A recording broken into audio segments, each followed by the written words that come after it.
Well, happy Halloween, everybody, and welcome to Real Talk Christian Podcast, where we drink coffee and have real conversations on faith, culture, and society. This is one of your hosts, Marc Hyde. And Chris Fuller. And guys, we got a fun annual Halloween episode for you guys. So if you're new to RTC, we do a spooky one every single year. And this year's Halloween episode comes at a direct request from our Kiwi friend, Marlene. She wants to know, what do we do with fortune tellers, palm readers, tarot cards, and all that kind of fun stuff? So Fuller, you ready to get spooky, my friend?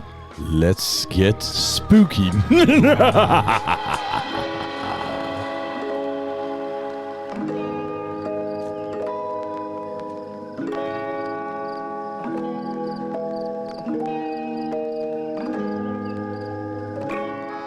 Well, happy, is it Halloween? All Hallows Eve? Because Halloween this year is on a Friday. It is. And today is a Thursday. So this is the Halloween Eve. All Hallows Eve. Halloween Eve? Halloween Eve. That's It's a Halloween Eve. It's a Halloween. Dude, it is so good to be back with you, my friend. We have not officially been together since the end of July. Yep. And Since Revive Fest. And this is like 6 days before Halloween. Yeah, dude. So, 7 days. 7 days before Halloween. 6 days before this episode actually airs. And so we got a new camera. So YouTube, if you see us, my complexion doesn't look, actually, it should have been a ghosty looking complexion. We needed the old camera, yep. Dang, well, we look good today. So needless to say, it is our annual RTC Halloween episode. And man, we've had some good, I had a coffee burp, good Halloween episodes in years past. Like we talked about, are there extraterrestrials? And if so, what are the implications for the gospel?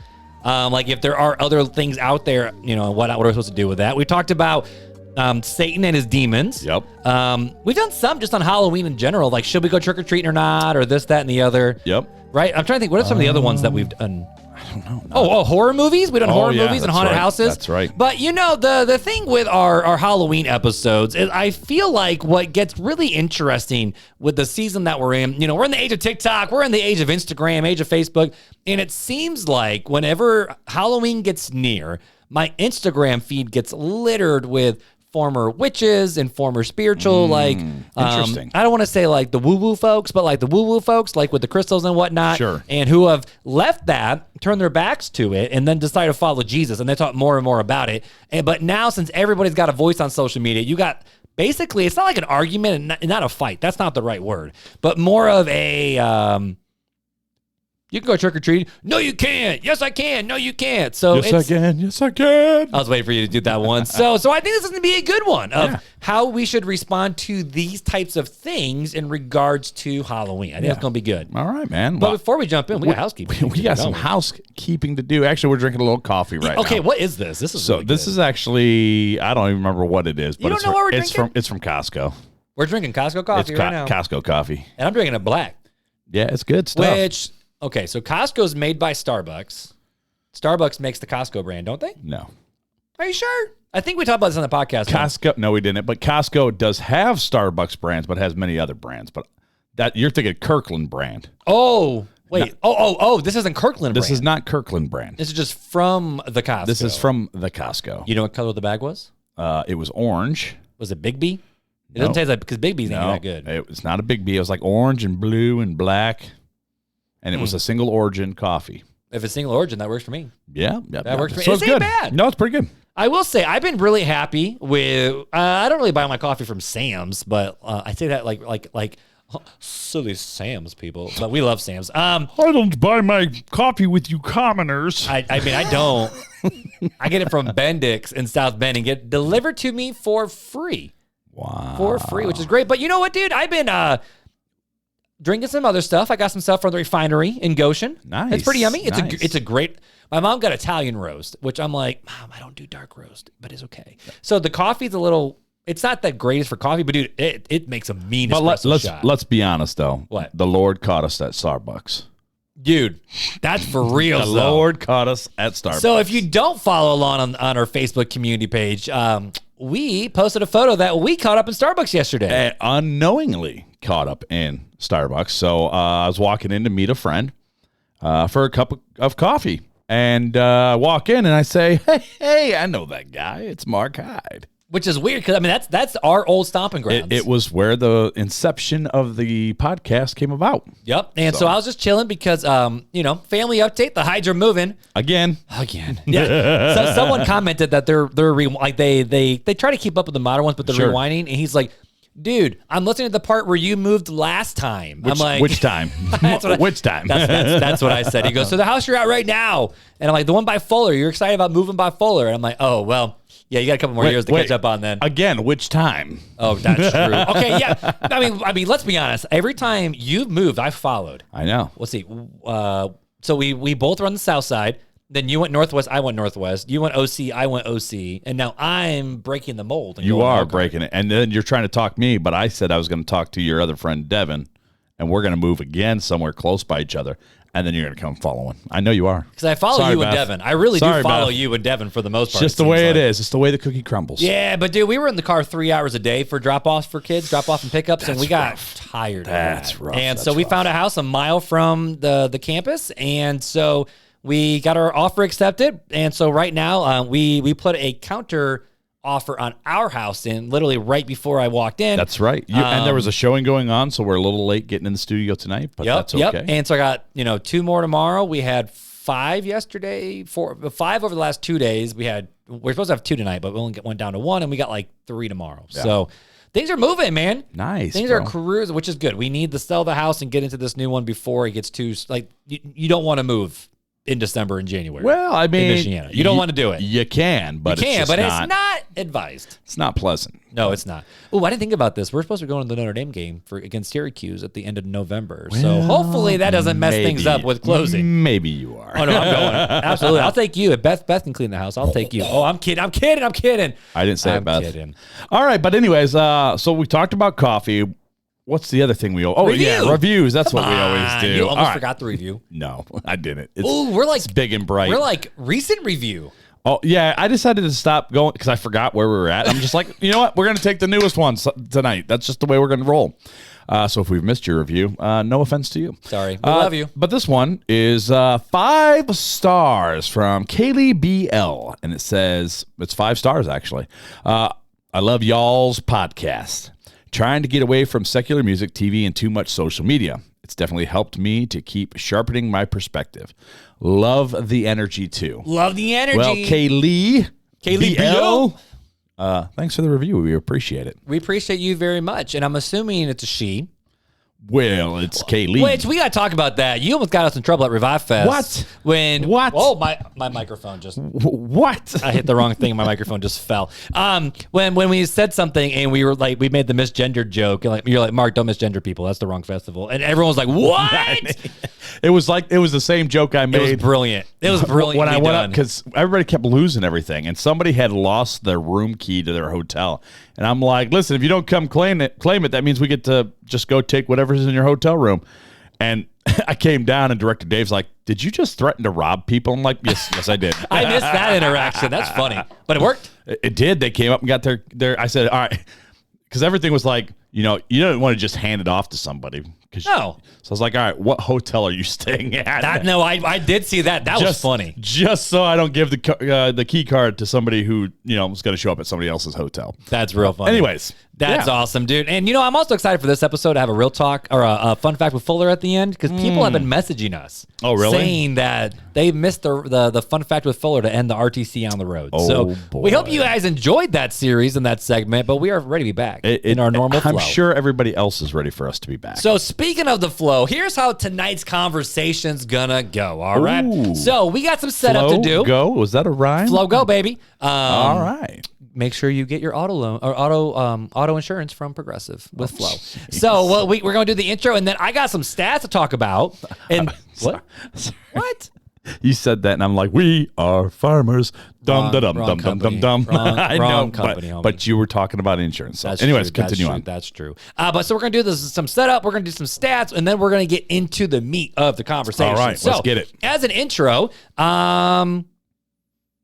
It's a big word that says intro right there. Well, what's funny is I think that was supposed to be the intro into the actual episode, well, you know what? and then that messed it up. Pretend, okay? Oh, welcome to the annual Halloween episode. I do have to say how I love that this episode has become a fan favorite over the years. Over the last 6 years, we've talked about if we should celebrate Halloween, Satan and demons, dead people walking. Oh, that's right. Oh, yeah. Maybe we should have just read our notes instead of just shooting the breeze. You wrote them. Watching horror films, haunted houses, and extraterrestrials. And this year's request came from one of our favorite Kiwis. Yes, we do have favorites on the podcast. Marlene, and yes, and she has been apparently multiple years. Let's be has requested this one. Let's be honest, though. What? Anybody who contacts us and communicates with you a lot is always your favorite. That's fair. So, I mean, that's just the way it is. That's fair. But Marlene, they're all my favorites. That's true. But Marlene's one of our earliest Kiwis that found us and has always been engaged in the Facebook community. So, and so she's been asking for years, apparently, for this one. And so we were taking ideas, and she said, I've requested this before. I'm like, well, girl, I got you. Let's do it. So tonight, we're talking about fortune tellers, palm readers, tarot cards, and all things divination. All right. Nice. So to get started, you know how much we love stats here in RTC. So I have some really interesting ones. All right. Not just from the Christian perspective, but kind of universal, like just human stats in general. And so these were all done by Pew Research, and they found that 30% of U.S. adults say that they consult astrology or a horoscope, tarot cards, or a fortune teller at least one time per year. But most, just do so for fun, and few Americans say that they make and few Americans say they make major decisions based on what they learn along the way. Yeah, that's probably good. Do they use the magic 8 ball? Will I be rich today? I mean, I used to not keep up with my horoscope, but it was more like, my favorite thing was to live my day and then go back and read and be like, were you right? Nope. Or it's funny. I never even was curious about Do you know what you are, though? No, I have no idea. I'm a Sagittarius, baby. Yeah, and I will say, and this kind of goes into Sagittarius. Oh, hey, boo. But there is always the jokes though. Speaking of horoscopes, where people are like, oh, he's that's so Aquarius of that person, or that's so this of this person, and people actually almost like we talked about with the Enneagram, where they almost use their birth month as an excuse for their behavior. And so, but needless to say, 30% of U.S. adults say that they consult astrology, horoscopes, tarot cards, or fortune tellers one time per year. 27% of U.S. adults say that they, quote, believe in astrology. The stars. Which is the position of the stars and planets, and that it can actually affect people's lives. Well, listen, which is interesting. Very Hercules of you. I totally believe in the full moon effect. Well, that's gravitational pull stuff, isn't it? Just saying, man, my kids go nuts. They turn into werewolves in the Fuller's house. It's bad. It's really bad. But it is true. We knew the psychos were coming out at Dairy Queen when it was a full moon. I remember one night, it was just look at that. It's methany. Sorry. I was not ready for that one. For those who know, you know. Yeah, for those who know, you know. But Dairy Queen, when the crazies were out, we're like, what the heck is going on? Oh, it's a full moon. That makes sense. But so 27% of Americans say that they believe astrology can actually affect people's lives. 43% of women ages 18 to 49 say that they believe in astrology. That compares to the 27% of women ages 50 and older, 20% of men ages 18 through 49, and 16% of men who are 50 years and older. So a lot of this has more to do with women in general. So women, and these are stats, guys, don't be mad at us, but women are more, I don't want to say maybe in tune's not the right word, but more prone to astrology and fortune tellers and tarot cards than men. Yep. But the younger the women, the more they believe in astrology, which I think is really fascinating. About half of the LGBTQ plus American community, 54% consult astrology or horoscope at least yearly, roughly twice the share among U.S. adults overall. And LGBTQ plus women are more likely than LGBTQ plus men to consult astrology at least yearly. So it's interesting. So women are more likely to, kind of be interested in this. Right. And then women in the LGBTQ plus community are even more. And then this is where the religious side comes in, which is part of what our conversation is going to be about. So religiously affiliated Americans and religiously unaffiliated Americans are equally likely to believe in astrology. That's a wild stat. So 27% of religiously affiliated Americans. Now, these are people who are self-proclaimed Christians, Catholics, Orthodox, those who, and maybe it's, I don't know if it's like spirituality, like they weren't very clear in all of the stats of what they constitute as religious, but they would say, are you religiously affiliated? Which normally that means like, are you part of a church? So we could say, are you really? Not necessarily though, right? Because you could be part of like New Ageism, and that would be a religion. And that's what I was curious about, because they didn't really talk about that much. Yeah, if it doesn't really state it, you don't know, right? Because there's all. I mean, maybe you're of the Jewish faith, you know, or the Islamic faith. I mean, you know, so it's all of religion, but yeah. And so the question is so what's the point of fortune tellers, palm readers, and tarot cards, and astrology, and horoscopes, and all that kind of stuff? And generally, it's pretty simple. It's people want to know the future. Sure. Like they want to know what's coming down the pike. What are things that they can expect? Are they doomed for certain things, this, that, and the other? And, you know, the question I want us to start with, like pure conversation, bro. Like this is really where the conversation's going to happen tonight. Sure. Then we're going to talk about what the Bible says. What does the Bible say? Ring, ding, ding, ding. Man, that was a delayed ring. It was fun. I almost was like, don't do it, don't do it. I read, don't do it. I got to do it. You know how it's like, don't do it, don't do it. Oh, he did it like that. I couldn't help myself. But why do you think, bro, people are so obsessed with knowing the future? I don't think it's an obsession with absolutely having to know the future. I think people fear the unknown of the future, which is why they want to know. Okay. I think that they're so scared to not know what's going to happen to them that's why they're so obsessed with trying to learn what's going to happen to them. Now, do you think some of this though is more just for funsies? Like, let's just go get our palms read and just see what it's about. Let's see what the fates say. I'm sure it is for some people. Like just like fortune cookies, right? You know, so I love a good fortune cookie. I actually like the way they taste. So do I. So I like eating them, and then you read it for chuckles. It's like whatever. And then some of them are like, wow, that's pretty accurate. Yep. Or like Dove chocolate, like the little little fortune type thing inside the Dove chocolate. But I mean, no, at no point I don't think either one of us would take those seriously. But I think for a lot of people, it could be for funsies, or it could possibly be for a little of both. Maybe they're having fun with it, but they kind of like, I'm interested to see if this actually will happen. Like, will this happen? And are these things? Oh, kind of like a gamble or type idea, almost like if there was a God, almost like if this is true. Like, like I'll throw out my fleece, you know, and see what happens or whatever. Or like, you know, like well, I won't get into, because I've read show notes, so I'll just stop right there before I get too far ahead. You know, but this was why this episode, I'll be honest with you, was harder to prep than most of the other ones, because I read article after article after article, not from a Christian perspective, because most of the Christian perspectives are pretty similar. Sure. But I wanted to see what normal folks were saying, and just in terms of why and should we be nervous, should we be scared. I read about voodoo and how voodoo got started and all these different things, and a lot of the OG spirit, I'll call it spiritual, like spiritualist type things, where like, you know, summoning the dead or prayers for the dead or this, that, and the other. A lot of it was for goodwill and good fortune. That's what a lot of it was. And kind of like the ancestors with Mulan, where you want like you want the spiritual world, which I think is interesting that people who are very more quote unquote in tune with this admit there is a spiritual and physical realm, which we believe as Christians, there is a spiritual and a physical realm. Sure. We do believe that. And that people just know that, and they're trying to interact with it because they just don't know how.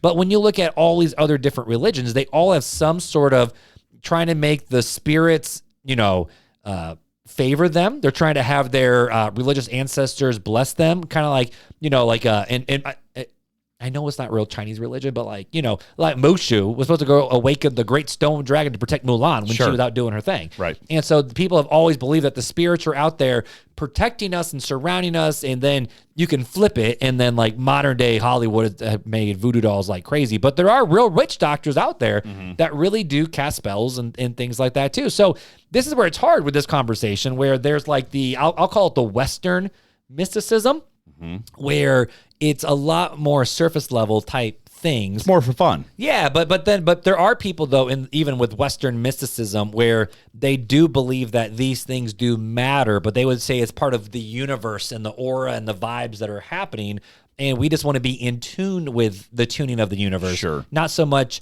like spiritual forces, but just like God is, which is pantheism. God is in all things, Right. and God is a man, God is a woman, God is a thing, God is a spirit, God is in us. We are, the whole I am a goddess, I am a god type personality. It's a type of universalism. Yeah. And so, but then there's the other side, though, where you hear stories of missionaries who are in foreign fields. Bob Goff has a fantastic story with the witch doctor. Where he went toe-to-toe with a witch doctor. And they really still believe in sacrificing children, or they believe in mutilating themselves in order to appease the gods. Greek, all the Greek literature, you're trying to appease the gods, and you don't want them to be mad at you because everything is based on how the gods are feeling. And so everything you're trying to do is to appease these outer worldly things. So fun fact. Okay. Well, okay, I say it's a fun fact, but it's a fun story. Oh, story time with Fuller? Because I don't know, I never looked in to see if it was a fact, but I was watching a Facebook video the other day. That's why I had to change it there. Was it made by AI? No, it was not. But I forget who it was, but they were telling the story of when the Moses raised his hands. I think it was Moses raised his arms up, and the sun stood still. Remember this story? Yes. Old Testament.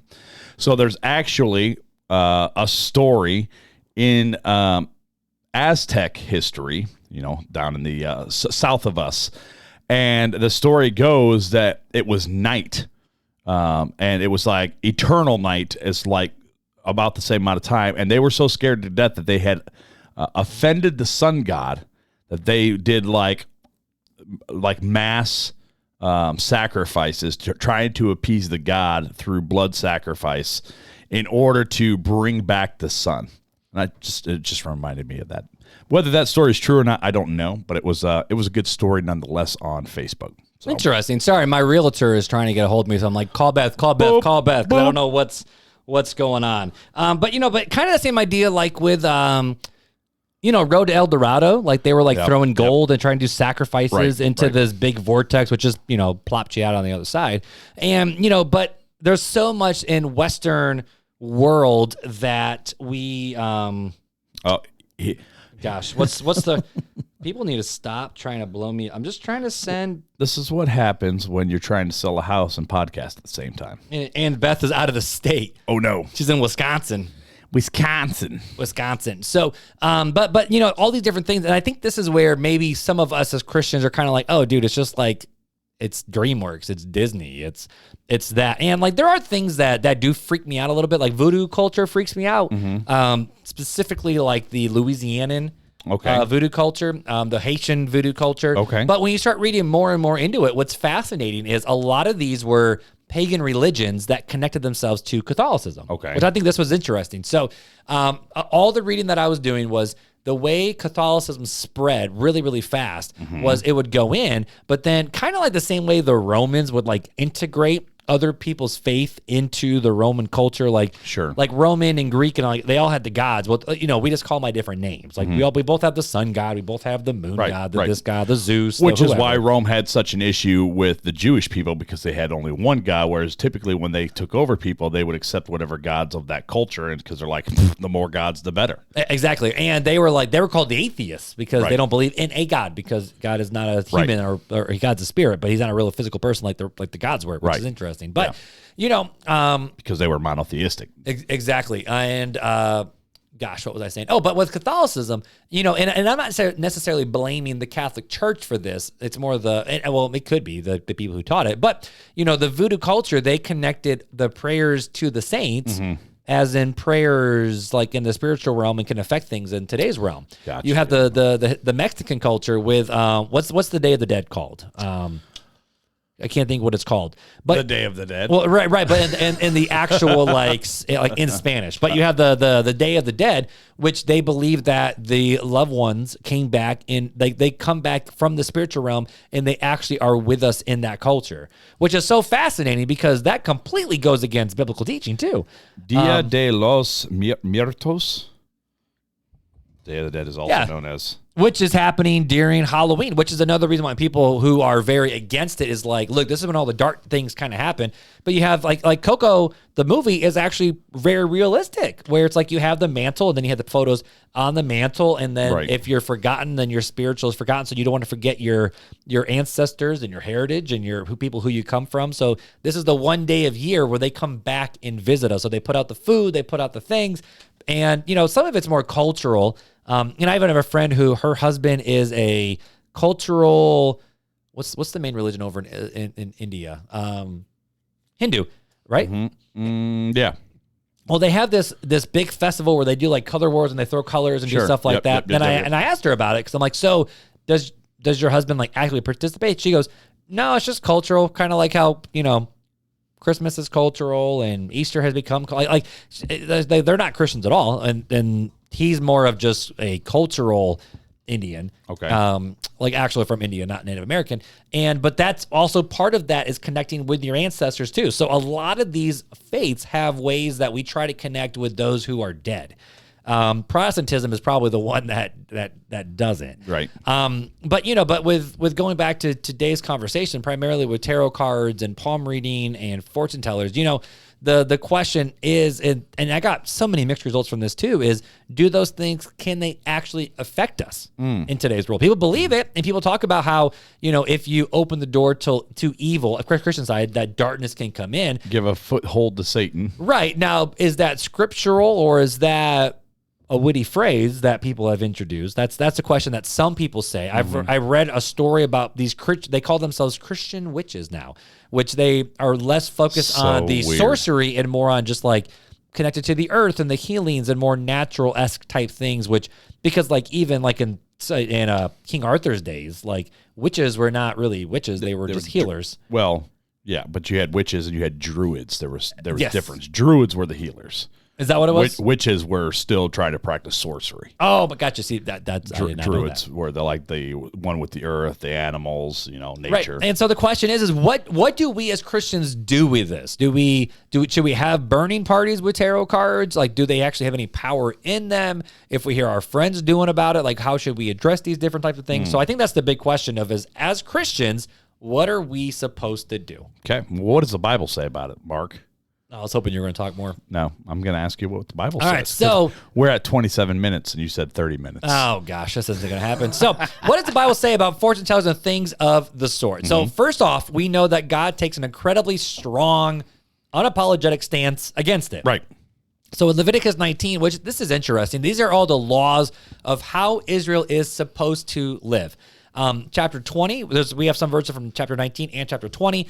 It's all within realms of going against is it Magog?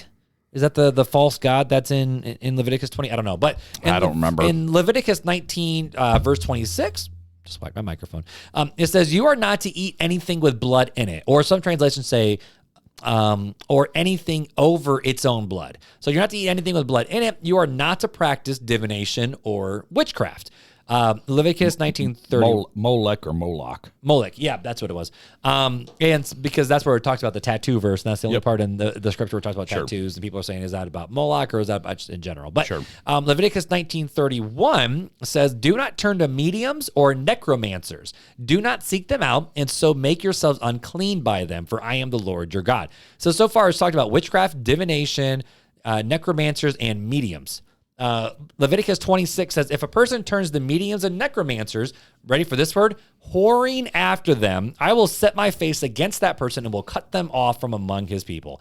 Continue on in verse 27, a man or a woman who is a medium or a necromancer shall surely be put to death. They shall be stoned with stones and their blood shall be upon them. In other words, it's our own dang fault. And then when we get into Deuteronomy, which is retelling of the law, Deuteronomy 18 verses 10 through 13, these are all ESV for the most part, by the way.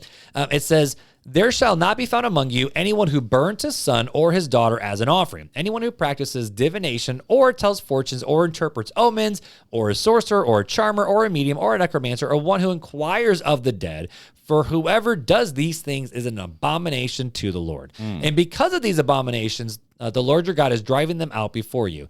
And you shall be blameless before the Lord your God. Deuteronomy 18:10-12, there shall not be found among you anyone who burns his son or his daughter as an offering. Anyone who practices divination or tells fortunes or interprets omens or... Is that really the same verse? Yeah, you just added another verse. Oh, my bad. I copy-pasted it twice. My bad. Deuteronomy 18 verses... No. What am I doing? 10 verses 13 through 14 is where you're at. Yeah, but this is funny because I think I copied and pasted them. Like, these are all the same verses. I messed up. This is what happens when you try to make your notes on your iPad. This is why I scrolled down. My bad. I thought there was a lot of verses there than normal. So for First Chronicles. Deuteronomy 18, I apparently put it in there 3 different times and had different starting places. But it says, when you come into the land the Lord your God has given you, you shall not learn to follow the abominable practices of those nations. And then it goes into...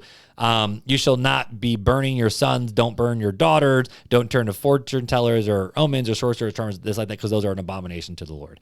First Chronicles 10:13-14. This is where it's talking specifically about King Saul, right? Where it says, so Saul died for his breach of faith. He broke faith with the Lord in that he did not keep the command of the Lord, which is the ones we just read, and also consulted a medium seeking guidance. He did not seek guidance from the Lord. Therefore, the Lord put him to death and turned the kingdom over to David, the son of Jesse. Isn't that crazy that Saul lost his kingship, really, because David was anointed after Saul did the sacrifice, didn't listen to Samuel about destroying all of, what was that, the Canaanites? Well, he disobeyed. He did what he wanted to do. Yeah, he didn't do everything he was supposed to do. Then he offered the sacrifice outside of, oh, look at that. So I'm just calling you again. No, that's... Anyways, so he offers the sacrifice without Samuel. That was my timer to tell Beth to sign the document. And you would think at that point he would have learned his lesson, but he did not. And now he goes out and seeks the medium, which costs him really his life. Right. And possibly, I mean, it questions whether he really had faith in God or not at that point. There is a question of, is that a... gosh, why am I blanking on the word? Is it a...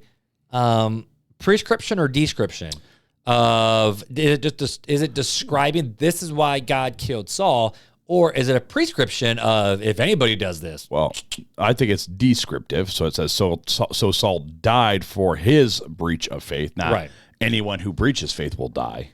It's not what it says. It says Saul died because he breached his faith. He broke faith with the Lord and did not keep his command of the Lord. So there was a specific command given to him, and from Leviticus to all these other passages, and he broke it, right? Yep.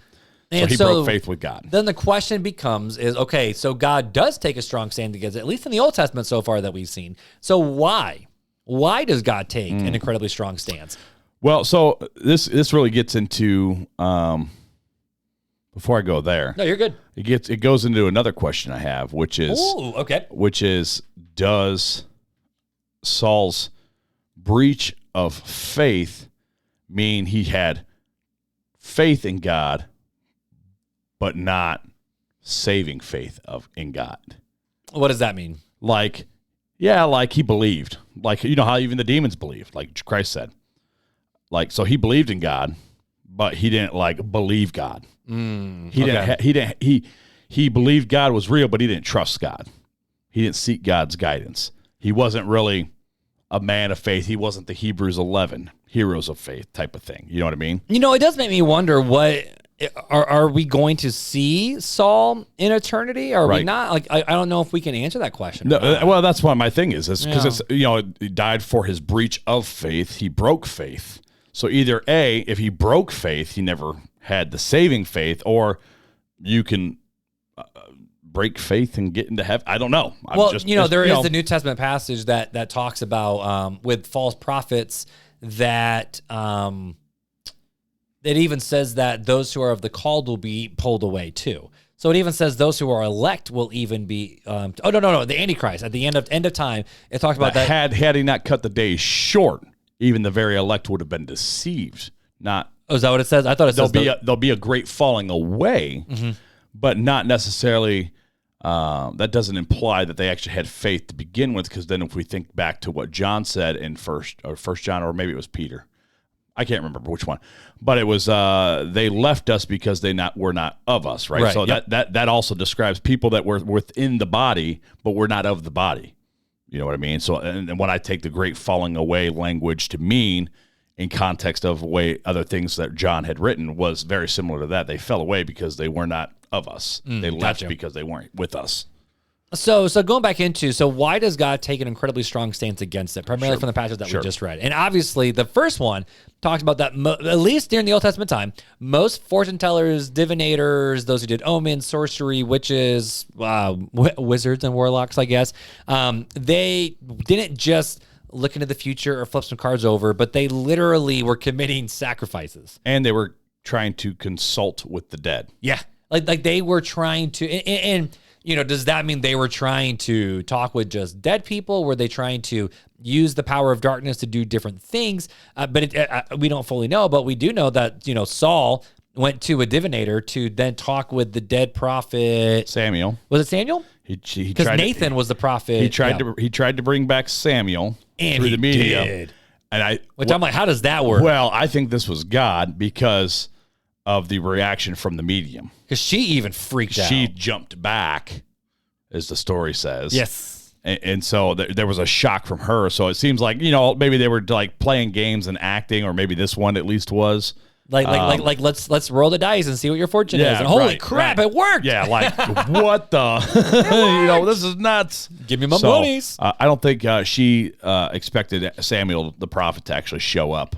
But Saul did. Yep. And he did. So, but when you look back at, Deuteronomy, it's talking about the fact that, there shall be found any among you who burns his sons or daughters as an offering. Anyone who practices divination, fortune tellers, these different types of thing. God connects it all together with sacrificing sons and daughters, trying to connect with the dead, trying to appease the God, trying to make these sacrifices, this, that, and the other, where it's the fact of, at least for the ultimate sign of, these fortune tellers, it's kind of one of those where it's like, don't play games. Right. Don't play games with the dead. Don't play games with spiritual things that you have no idea what you're even like. Kind of like we're the, like he's the potter, we're the clay. So like we have to know our place. Where it's kind of like Ouija boards. Where I'm like, I ain't touching no Ouija board. Right. Sure. Like I am not touching that at all. We got another offer on the house.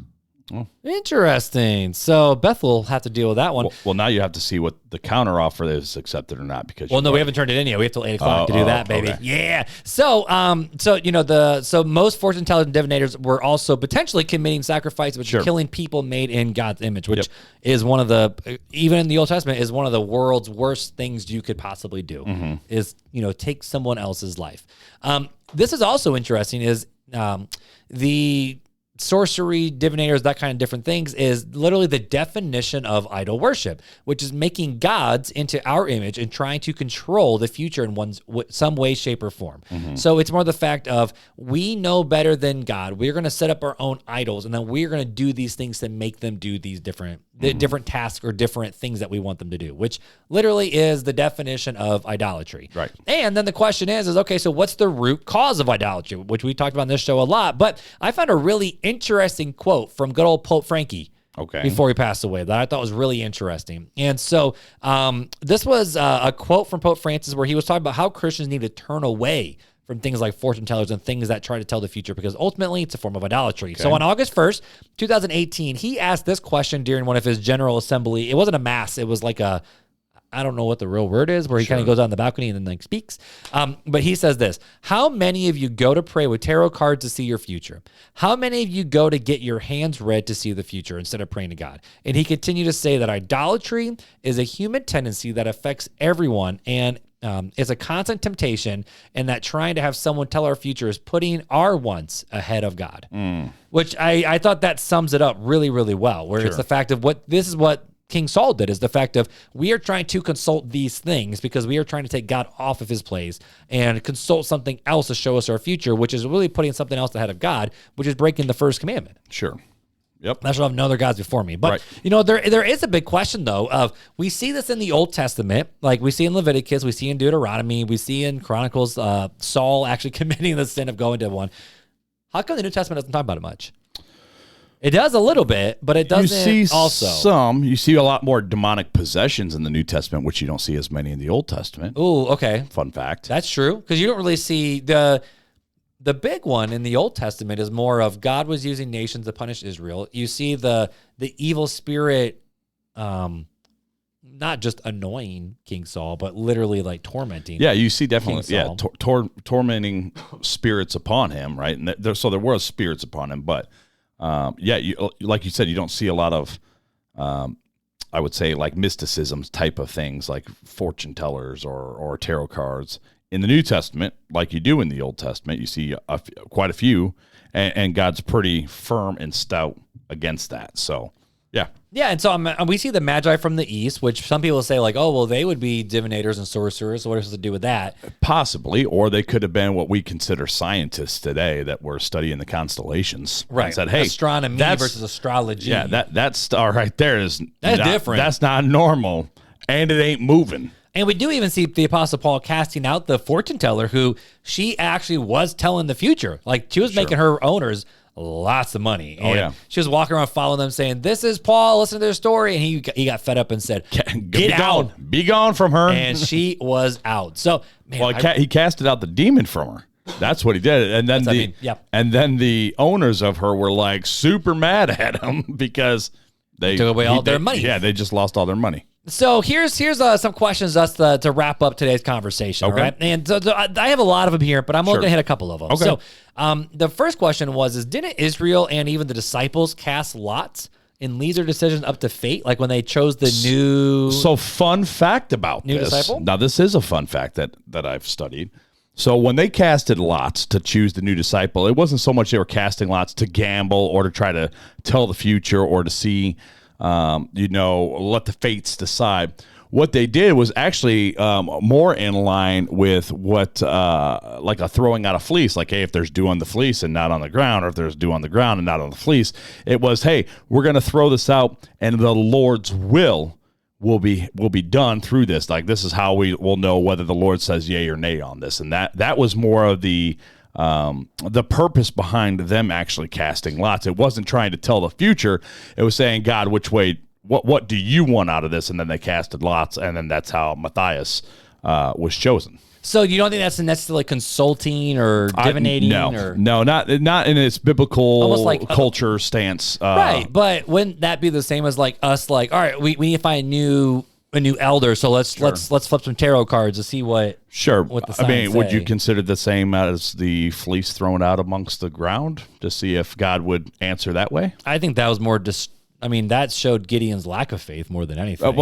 I'm not saying it didn't show a lack of faith, and I think they were seeking God's counsel, and they were trying to just figure out what was best. Whatever God was wanting is what their thought process. And sometimes I will be honest, like there's pros and cons, and sometimes you just gotta roll the dice and. I roll dice all the time.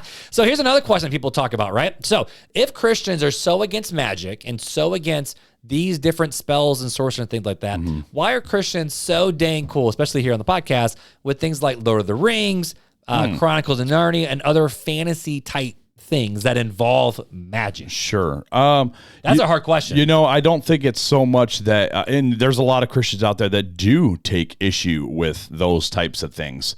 For me, it's not so much that I'm consulting fantasy or folklore or anything like that, like Lord of the Rings or any of that. I'm not consulting it to try to tell my future. I know it's fantasy. I know it's fake. It's not me worshiping or idolizing those things as much as I know this is entertainment, just as if I read a book. I could read a fiction book and it's the same thing. So it all depends on, I guess you could make an idol out of it, right? You could idolize the Lord of the Rings and the whole story or Chronicles of Narnia or anything else.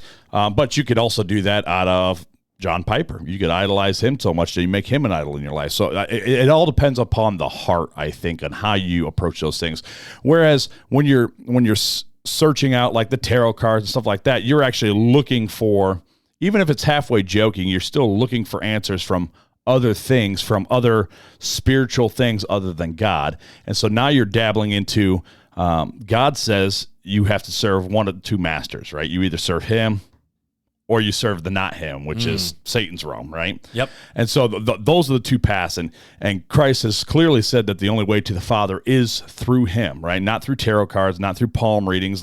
And we see here with Saul again in 1 Chronicles that he broke faith with the Lord and did not keep the command of the Lord, and he consulted a medium seeking guidance. He did not seek the guidance from the Lord, and so it shows a lack of faith and trust in God when we are trying to find answers through other means. It shows that lack of faith. Right. And so and there is something to be said about Lord of the Rings, Harry Potter, whatever it's a visual representation of what we can't understand, of the powers of good and evil. And there are things that are happening in our world that we don't get, that don't make sense. And, the Bible actually says that we don't wrestle against flesh and blood, but against principalities and powers and spiritual darkness and spiritual rulers in high places, all these different things. It's not just a battle against flesh and blood. There really is a spiritual war that we don't see happening. Right. And it kind of is a visual representation of this fantasy, which the word fantasy literally means fake. Yeah.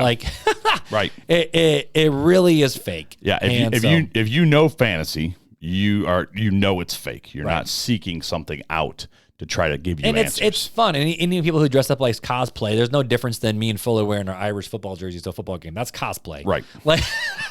or my Obi-Wan Kenobi costume. That's true. I was waiting for you to tee that up. And so there are things like we see in the New Testament scriptures where there's gifts of prophecy, gifts of healing, gifts of miracles and visions and angels and different things. And we've talked about some of those things in other episodes about false teachers and whatnot.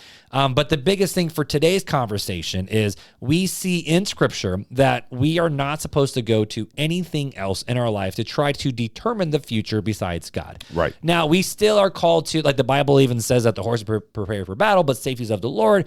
We still have to go, actually take steps. We have to walk. We got to do things. We got to make decisions. You can't just sit there on your hands and go, all right, I'm just waiting for you. Right. But the Bible says, seek to live quiet lives, work with your hands until the day of the Lord returns.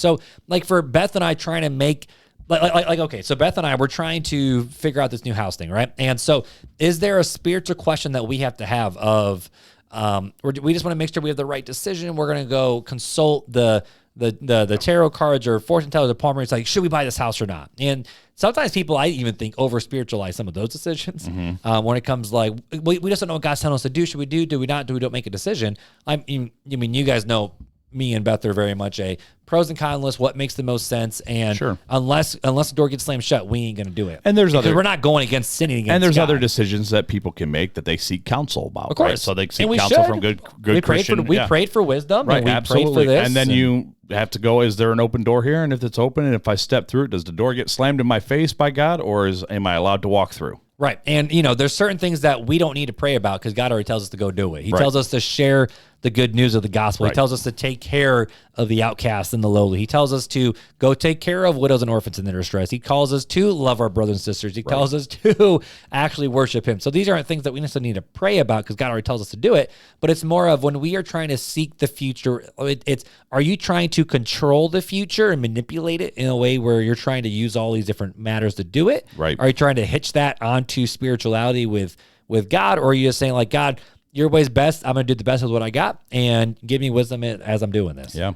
And so, is there anything else we need to end this? I feel like this episode is the least spooky Halloween episode we've ever had. It is, and it's probably the least amount we've ever argued on a Halloween episode. That's true. That's true because your boys are going to get some candy. Opposite next week. You going Fazoli's next week? Fazoli's it is. You know how it is. Reformation Day, brother. Oh gosh, ready to do some? We gotta go. Oh, it's fun. We almost forgot fun facts. I almost hit the wrong button. You almost did, but I didn't. Time for fun facts with Filler.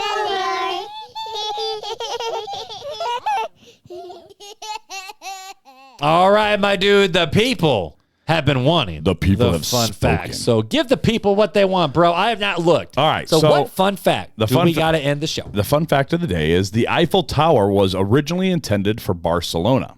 Really? The Spanish city thought it was too ugly, so Gustave Eiffel pitched it to Paris instead. French critics weren't too thrilled either, but it's one of the most famous landmarks in the world today.